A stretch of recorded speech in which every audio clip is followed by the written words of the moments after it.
Hello, everyone, and thank you for joining us.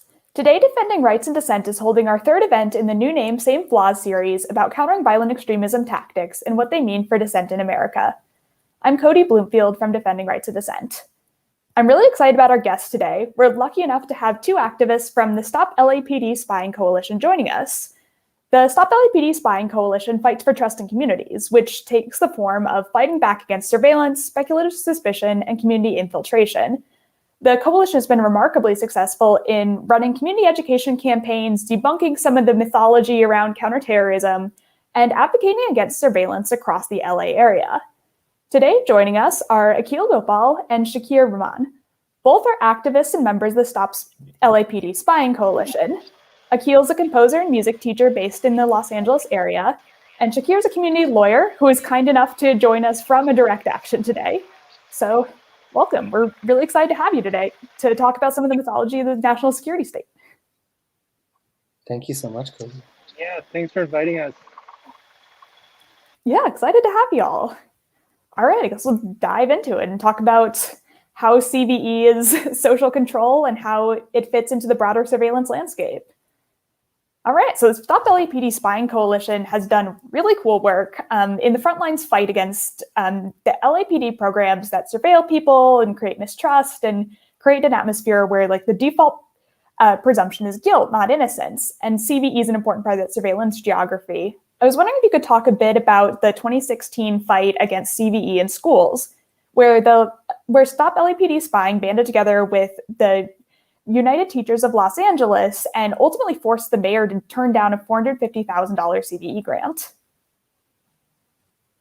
Yeah, one thing really quickly is that it was definitely a very large and broad coalition that was, really, co-led by groups like Palestinian Youth Movement and Vigilant Love, and featured, like organizations and communities all over LA. Lots of different, Muslim groups and non-Muslim groups. And, very crucially, the United Teachers of Los Angeles, LA's Teachers Union, took a very courageous and definitive stance against both countering violent extremism and preventing violent extremism, which is, I think, very key in ultimately compelling our mayor to reject the Homeland Security grant. So just, to clarify that it was a very broad coalition and not necessarily only us and UTLA. In fact, I think especially PYM had a very important role, as well as Vigilant Love.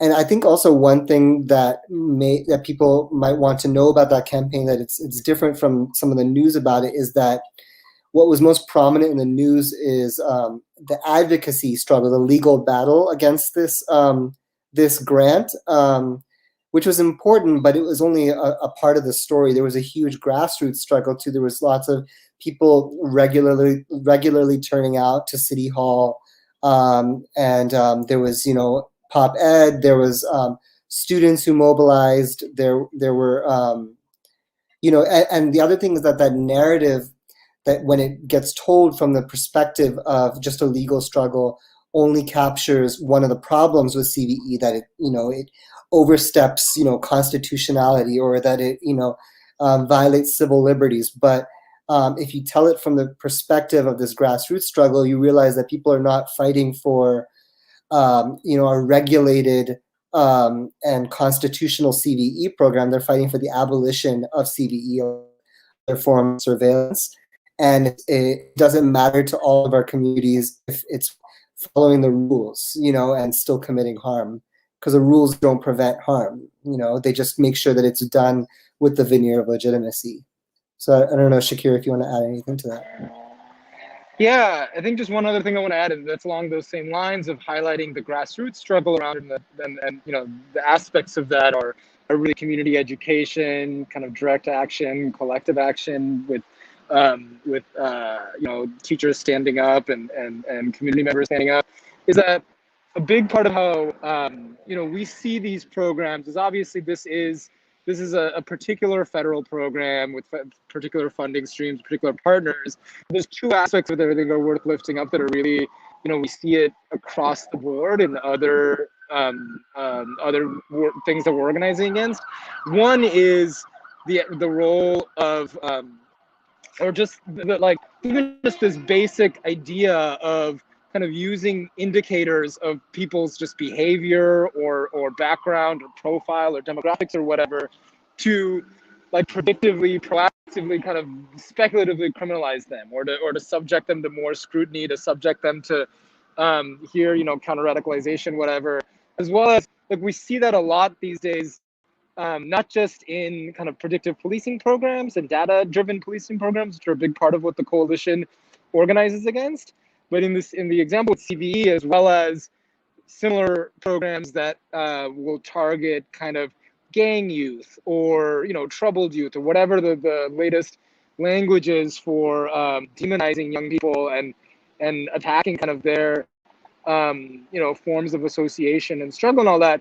It's often not just obviously it's always through the lens of criminalization and targeting them and putting them on databases and subjecting them to policing, but at least in the way it's presented, often it's talking about, oh, what we need to do is provide services to these youth, and so these programs are connecting them to services or connecting them to help, which is insidious, because oftentimes our communities are asking for resources, are asking for,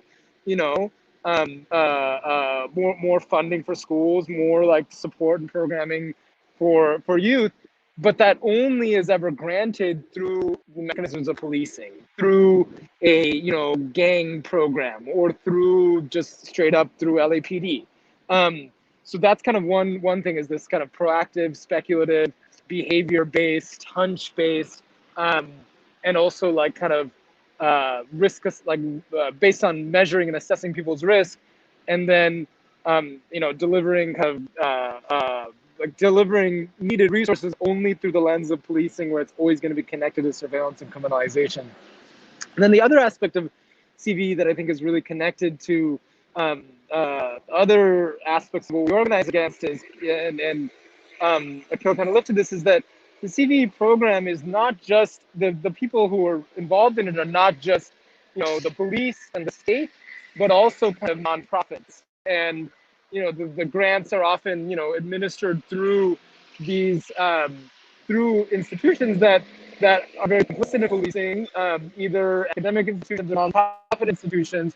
And so our task, organizing against the harm of police violence, and especially how that harm kind of reproduces itself and evolves through reform, is organizing not just against the police departments, their policies, their practices, but also the kind of ecosystem of nonprofits that and academic institutions and other like industrial institutions that exist to sanitize the harm of police, to help evolve and refine the harm of police, and are kind of extensions of policing in that way. So yeah, those are just two things I wanted to add to what I said. And, yeah, really. Oh, sorry, Akil, go for it.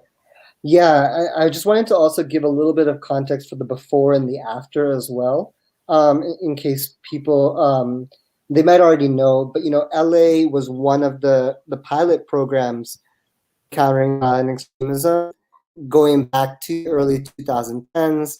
And basically, the grant that was being offered to the city of LA by the Department of Homeland Security was to expand CVE.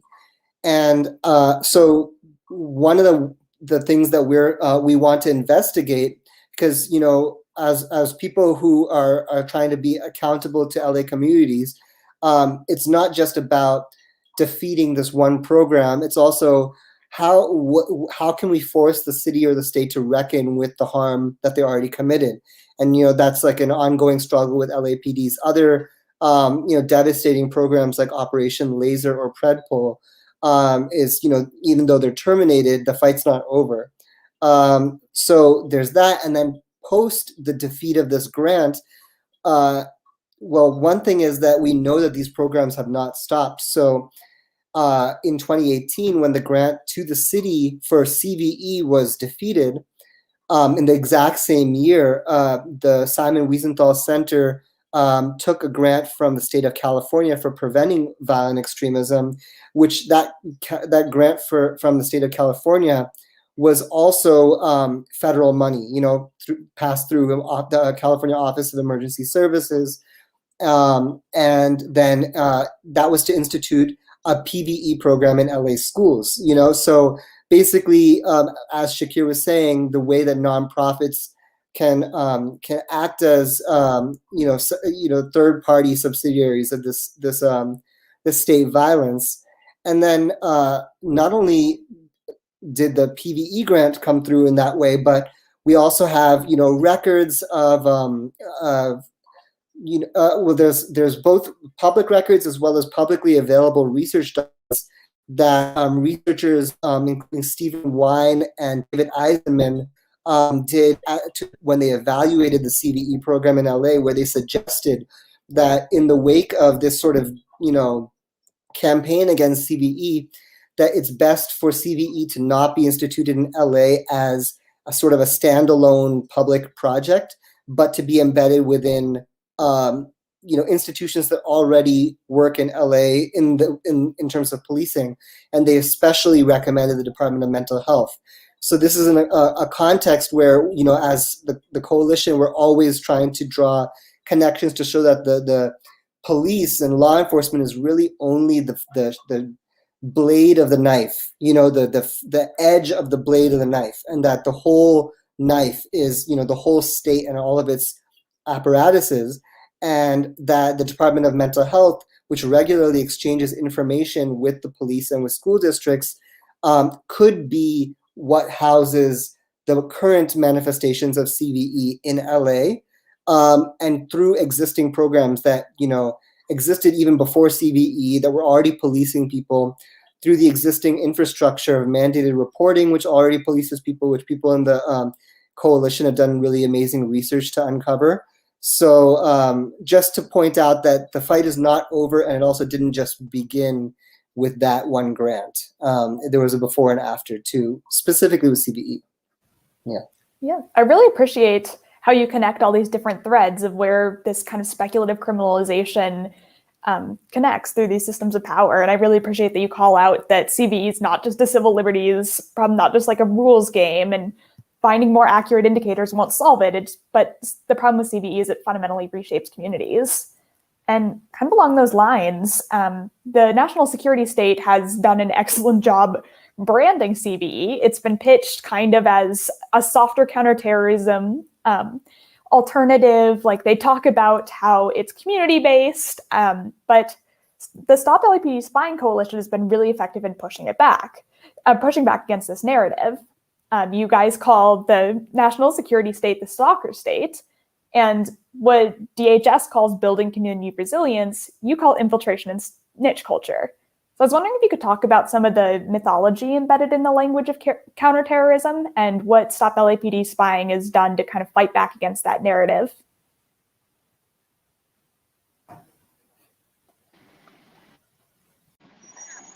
Yeah, I mean, Kil will have more to say too on this, but I think a key part of it is just that, I mean, when you look at the history of what the national security surveillance state, how it's evolved since September 11th, I mean, even in focusing on programs like CVE, there's been an attention maybe, like sort of in the mainstream at least, of just looking at these programs as well as just other national security policing programs in terms of their impact on specifically, Muslim communities or, like other Middle Eastern, Indian kind of communities that would be the targets of national security policing. But when you look in the broader histories of how the national security police state, even in the U.S., has always been growing and expanding and has, has been assuming new powers since the beginning of the country, and always kind of targeting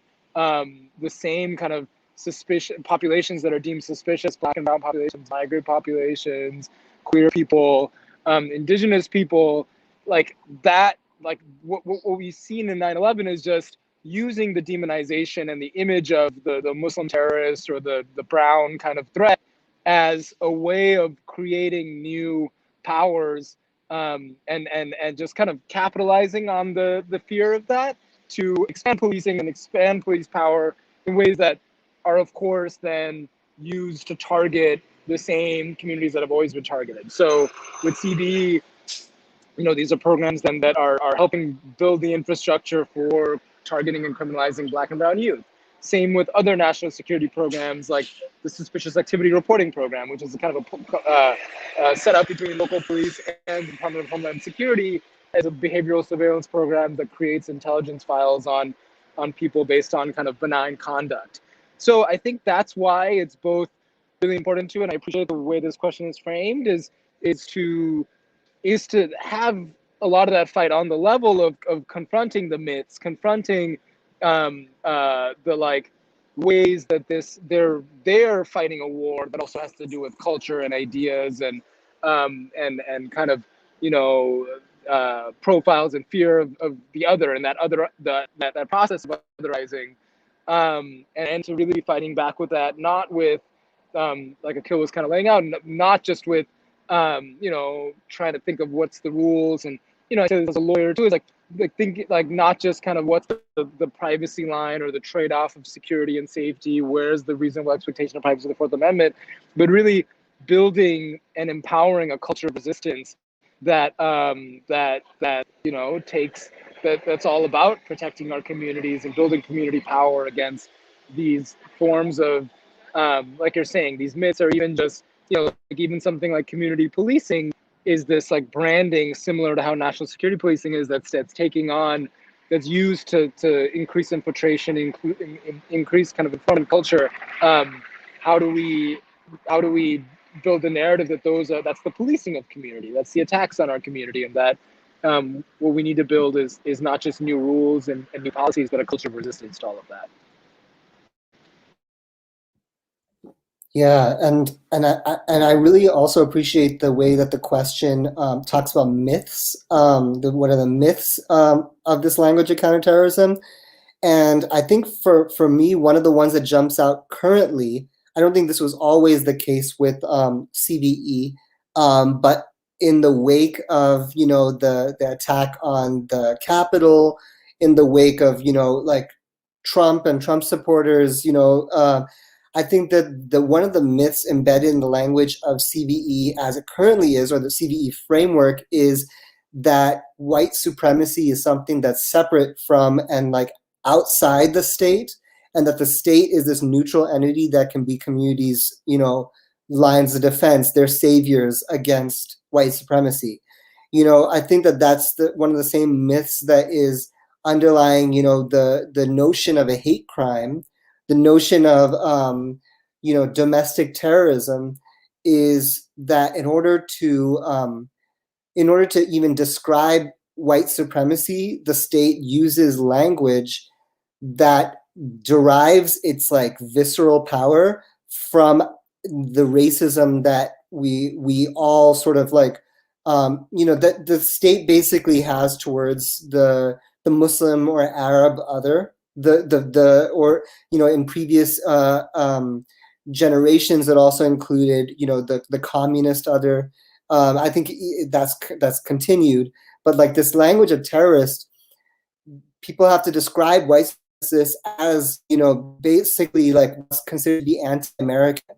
A lot of Americans think that what is anti-American is a terrorist, as opposed to understanding the basically continuous terror that underpins the US project, and I think one of the ways that you can really like grasp this myth is like, can we really comprehend like under a hate crime law or a counterterrorism law? Well, under a hate crime law, can we comprehend cops being convicted of hate crimes or politicians? Can we comprehend the CIA being, convicted of terrorism? And we know that it's absolutely not, because these frameworks and these programs are designed by the state to, at best, symbolically respond to vigilante white supremacist violence in a way to like basically redeem and sanitize the state, to basically do PR for cops and quote unquote build trust with communities, so that at the end of the day, they're really going to target who they want to target, as Shakir was saying. I mean, the news came out recently that, for example, I think it was more than a quarter of the probes that the FBI has recently started under this whole domestic terrorism framework have been on protesters in the George Floyd uprisings. And then under the hate crime law, we see that, for example, a woman in Utah is being charged with a hate crime for stomping on a blue line cop, pro-cop flag. And in Maine, they're doing a hate crime investigation of anti-Zionist graffiti and pro-Palestinian graffiti on a college campus, as if support for Palestinian liberation is hate. So these frameworks there's a mythology completely embedded in. They could be ever neutral, and absolutely not. So that's one thing. And then the last thing I think is this myth that they can be reined in or reformed, or that they have the right intentions, but it's an overreach, etc., which we already kind of talked about. It's it's a myth, just like the idea that police reform could ever kind of like redeem the institution of policing rather than just expanding it is also a myth. Did Shakir drop off? Looks like they might still be around. Yeah, I'm still here. I'm just on the move. Sorry. All right, perfect. All right, yeah, I really appreciate the detail in that answer, since it is really important to understand that CVE didn't start in May when Biden released his CP3 counterterrorism plan. It didn't start under Trump with TVDP, and didn't start under Obama with the original CVE. And I think one of the really interesting things and important things that the Stop LAPD Spying Coalition does is it situates CVE not just within this like very specific grant lineage, but on a continuum with Japanese internment and COINTELPRO and the Patriot Act genre of war on terror policies. And I was wondering if you could talk a bit about how this longer history of racialized policing and ideological surveillance connects, and how all these surveillance systems work together to suppress dissent. Shakir, do you want to start it off, or? No, go for it. Then I can add. Okay. So, with the coalition, we all, really ground it in, anti-Blackness and in settler colonialism, and, how surveillance really predates by far, like the high-tech, things like facial recognition cameras that associate with it. But really, it's an inherent part of population control, policing, colonialism, ethnic cleansing, etc. And I'd say that in terms of the more recent history that we really ground CVE in is in specifically behavioral surveillance, and in basically the expansion of police outside of the institution of policing, but into things like services, mental health, which again is not new. It's something that goes far back in history. But those are the trends, and I think that, for example, that has long been an institutionalized aspect of LA's policing in the war on gangs. We have seen that there's a huge infrastructure of purported services for youth who are kind of considered inherently suspicious or inherently violent, and then these services all have direct links to the police. So we see what's currently happening in LA is building on that infrastructure, which is a anti-Black infrastructure. And then even if you look at these narratives of hate, these narratives of like domestic terrorism, going back to the 50s and 60s, builds on an infrastructure targeting Black Muslims. So, really grounding in anti-Blackness. And I think that's one of the reasons why, with CVE, we were able to pull together not just we, but all the groups involved were able to pull together such a broad coalition to combat it, because we don't just necessarily see it as something that has a very limited impact. Sorry, Shakir, go for it. Yeah, no, I think exactly as you said. I mean, surveillance in this country has always been rooted in its the purpose of it has always been monitoring and controlling communities, and it's monitoring and controlling communities and maintaining this kind of social order and social hierarchy. So any empowerment of policing. I mean, any empowerment, when you're creating new surveillance powers in a country that's founded on land theft and enslavement of Black people, that's always going to be the kind of lineage that lives in. That's extending. And surveillance has also always been used, like this question kind of asks, like in political repression, in targeting of movement organizing, and targeting of just kind of any like rebellious or deviant kind of behavior and organizing. And we've started to recognize that how that's part of the methodology and science of what the state calls counterinsurgency.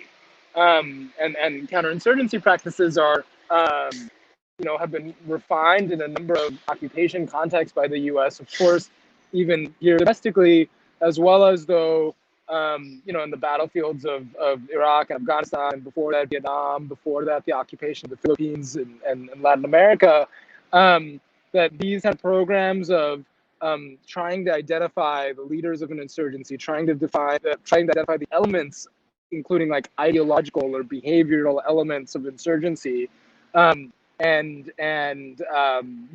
singling out those people, trying to isolate them from others, trying to monitor the behaviors, trying to kind of indoctrinate them or connect them to services or whatever. Those practices have been really refined in different forms of imperialism by the United States. So when we in the same ways that communities are today organizing against militarization of their police departments, including the adoption of military weaponry and equipment and technologies from U.S. occupations, I think thinking of these fights in that same way, that even taking on CVE is just another form of fighting the adoption of military methodologies. And again, it's all using the language of national security. So just as like our wars abroad are advancing new technologies and methodologies in the name of national security, and that includes the weapons, the tanks, the grenade launchers. Same here with these kind of programs of insurgency and counterinsurgency infiltration, like CVE is. This seems to be tying into like what your next question was, right? Should I just? Yeah. I was going to ask because I find it fascinating that Stop LAPD Spying labels these programs as counterinsurgency. So Shakir is on it and going for it. So I just wondered if you had anything else to add, Akil? Yeah, and specifically maybe here I want to just talk about Biden's current frameworks and that too, because I think that, our partners at Palestinian Youth Movement who really, co-lead and really we're really following their lead in a lot of ways in this fight, have always kind of held that CVE is the purpose of CVE is at its core to is repression of political organizing. And I think that one thing we have to understand is that this country, and the world as a whole, it's a very unstable system with like a very small number of haves and a lot of have-nots. And to maintain a system is constant counterinsurgency, constant. And one thing that we know, because we have a group that Shakir and I are involved in a coalition, we're trying to do a reading and a breakdown of the Army's own counterinsurgency field manuals, is that they're obsessed with cultivating what they call legitimacy. It's false legitimacy of a squatter state, a settler state. And in order to cultivate that legitimacy, it's like a big battle where like a huge amount of it is ideological and a huge amount of it is, building trust in or even eliminating alternatives to and compelling people to use institutions that are inherently harmful for them. So forcing people, if they want some kind of modicum of safety, to use that is really racist or predatory towards their own communities. Force people to be subject to surveillance, to have any kind of public housing or benefits. So all these different things. It's basically like, how do you compel people who you're oppressing to either kind of like ideologically feel like there's no alternative, or to basically submit to that system. And another thing I would say is that with CVE, we see them specifically targeting certain kinds of activism.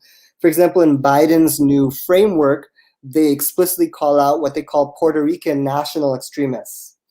They also specifically talk about what they call anarchist violent extremists, where they are criminalizing people who oppose capitalism. And then instead of specifically talking about white supremacists, they have, for lots of these different categories that the Biden administration has created, it's like a neutral, ideologically neutral, framework. It's the classic, centrism where they say, okay, well, we're going to go after people who are, racially motivated either way. Well, it's a entire world of morons if you're racially motivated in terms of, fighting for Black liberation versus fighting for a white supremacist apartheid state. It's also, they claim to be ideologically neutral, pro-life versus pro-choice. In each of these categories, environmental, and in each of them, they claim that the person who is fighting for justice is only perceiving hierarchies, perceiving environmental destruction. So basically, you see category after category, which is that each of these extremist categories are really, in some ways, social movements that the state is stigmatizing and in certain cases going to criminalize. And I think that one of the primary ones that we are trying to follow Palestinian youth movements lead in combating is this attempt to categorize principled anti-Zionism and support for Palestinian liberation as a form of extremism and hate, to the point that a DHS-funded research paper out of DC, out of a research institute there, suggested using the IHRA definition of anti-Semitism, which criminalizes Palestinian resistance, as an indicator of extremism. So they suggest using that definition to indicate extremism. Another, so basically we see that in that case, any support for, like Palestinian liberation holistically is deemed as an indicator of extremism, which we know is going to first and foremost target Palestinians as well as, Black and indigenous supporters of Palestine. So yeah, anyway, I talked for a long time, but I just wanted to specifically mention things about Biden's trajectory. Yeah, I really appreciate that. And you hit the nail on the head that like this nominal focus on white supremacy is just a really recent blip in a long history of these programs reinforcing white supremacy. And and by way of an exciting announcement, we're going to debut one of our Defending Rights and Dissent videos explaining what's going on with this anarchist violent extremism and this kind of both sidesism that's happening at the end of this event. But to close us out, I was really curious about how you guys see the specific forms of CVE, the kind of model of community infiltration fitting into this broader surveillance architecture, since there's a lot of high-tech surveillance like cameras and location tracking and drones that you guys organize against. And then there's CVE, which is relatively low-tech. It's you get teachers to report on students, you get community members to talk about each other. So I was wondering if you could talk about how these different tactics work together to create this atmosphere of surveillance and mistrust, and why law enforcement bothers with low-tech surveillance.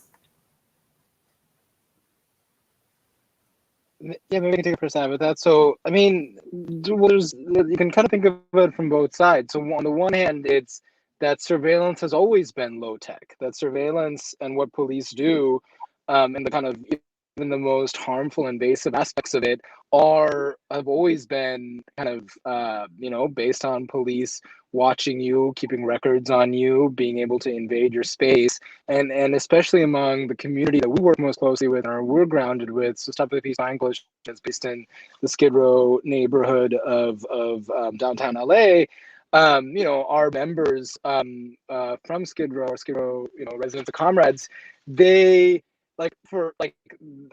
the kind of line between technological surveillance and just everyday, just police just being in your business and just being able to watch you and just kind of and criminalize you on a whim has been really thin. So I think I think there's often like a there's often a sensationalism that's attached to like focusing on the technologies, and what we miss is both what are the inputs of that technology, like who's using them, and what they're using them for, and that's always going to be kind of policing, criminalization, in that is low tech.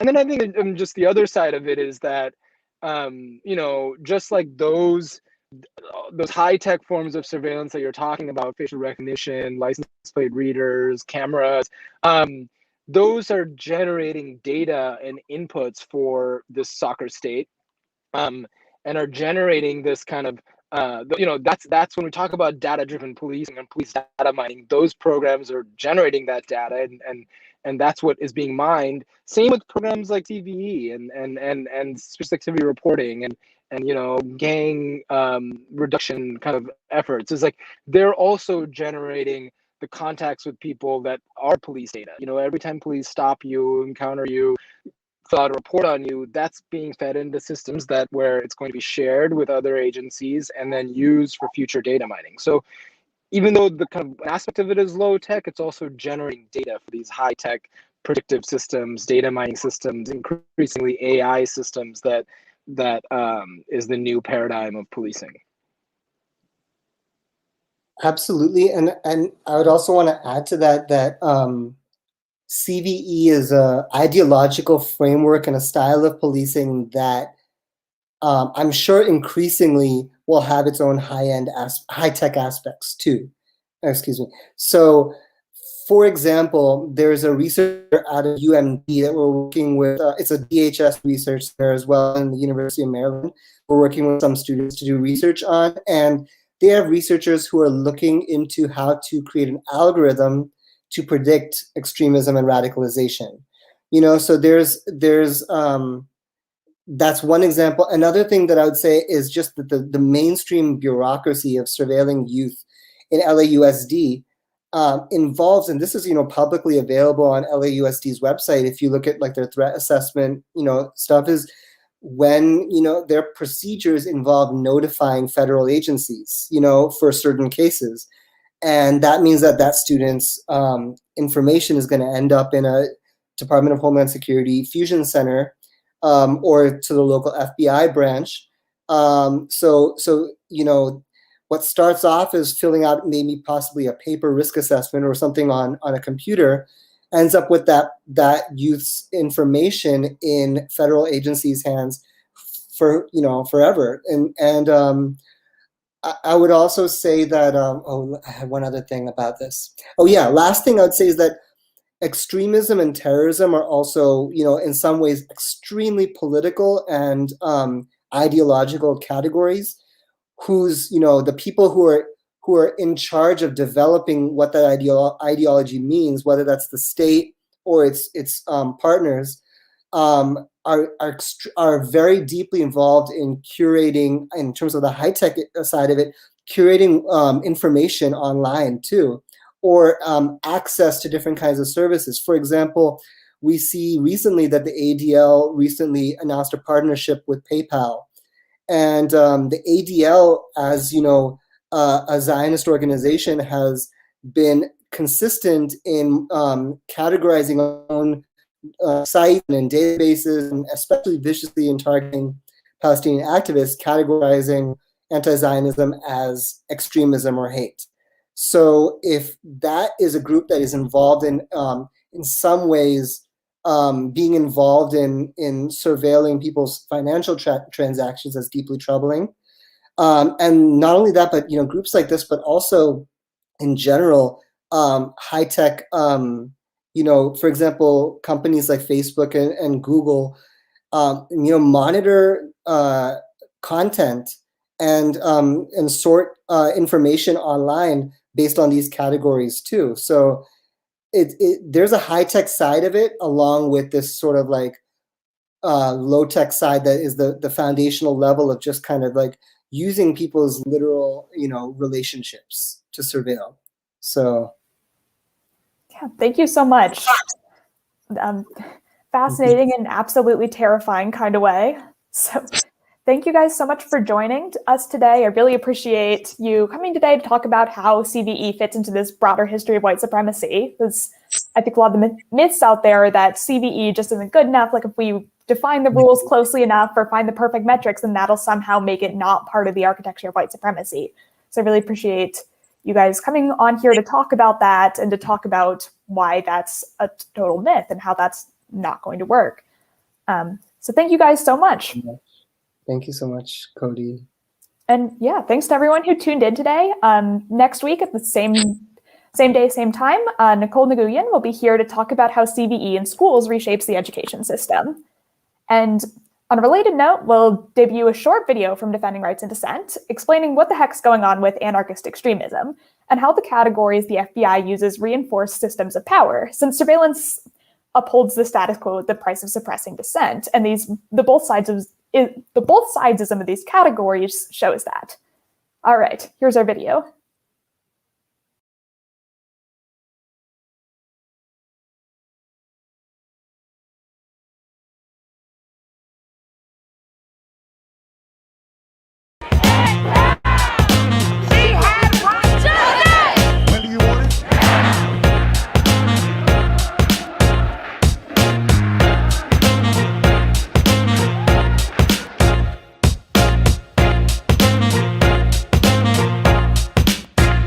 Many people were shocked when Joseph Biden's national strategy for countering domestic terrorism warned of the threat of anarchist violent extremists, described as those who violently oppose all forms of capitalism, corporate globalization, and governing institutions. But the use of the phrase anarchist extremist is not new, nor is the definition given. Since 2010, the FBI's website has housed a primer on anarchist extremists that similarly defined this so-called domestic terrorism threat as encompassing a variety of ideologies, including anti-capitalism, anti-globalism, and anti-urbanization.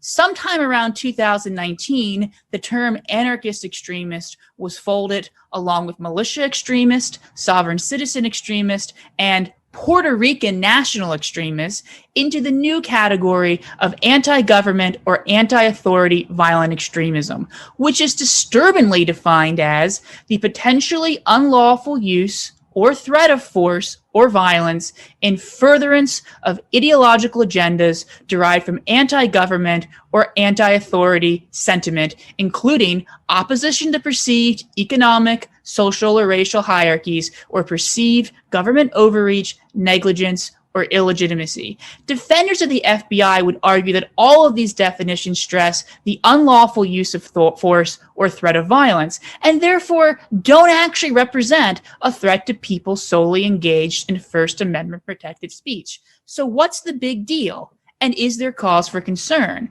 First and foremost, the FBI has repeatedly used its counterterrorism authorities to surveil social movements, including ones it knew were nonviolent, claiming they might become violent later. The FBI has a huge problem distinguishing speech from terrorism. So using definitions of terrorism that so heavily rely on First Amendment protected points of view only sends the message that certain types of speech are indicators of terrorism and thus require scrutiny, a message FBI agents and field offices have clearly already gotten loud and clear. Unsurprisingly, we've uncovered FBI documents where counterterrorism investigations have been justified by the subject's political views, oftentimes with language closely mirroring the terms in these definitions. The FBI's counterterrorism strategies aren't just about prosecuting people who carry out crimes, but preventing terrorism. Well, that may sound noble. After all, who wouldn't want to stop senseless violence before it occurs? The FBI's preventative framework centers around something called radicalization theory. Radicalization theory is based on the debunked and discredited belief that there's a set path to becoming a violent extremist, and that one of the steps along the way is adopting ideas the FBI doesn't like. So if anti-government, anti-authority violent extremists are a major threat, and they violently oppose a social, economic, and racial hierarchies, then the first step to becoming a violent anti-authority extremist, it's opposing social, racial, and economic hierarchies. That means political views protected by the First Amendment are considered by the FBI to be a precursor to becoming a terrorist.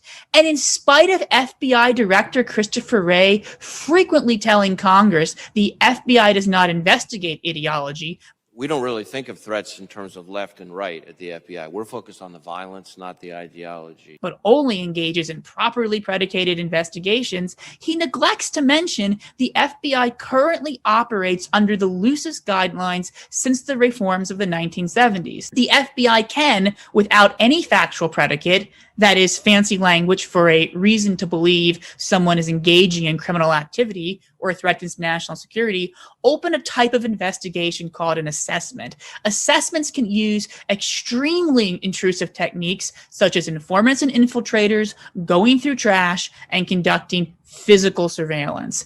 And while First Amendment activity can never be the sole reason to initiate an assessment, it can be used as one factor amongst many. So to summarize, the FBI uses political speech and points of view to define domestic terrorism threats. It states that adopting radical ideas is the first step to becoming a terrorist. It proclaims it's going to prevent terrorism before it happens and has the authority to open assessments without any belief the subjects being monitored are engaged in criminal activity. This is a recipe for political policing, something the FBI has consistently done for over 100 years.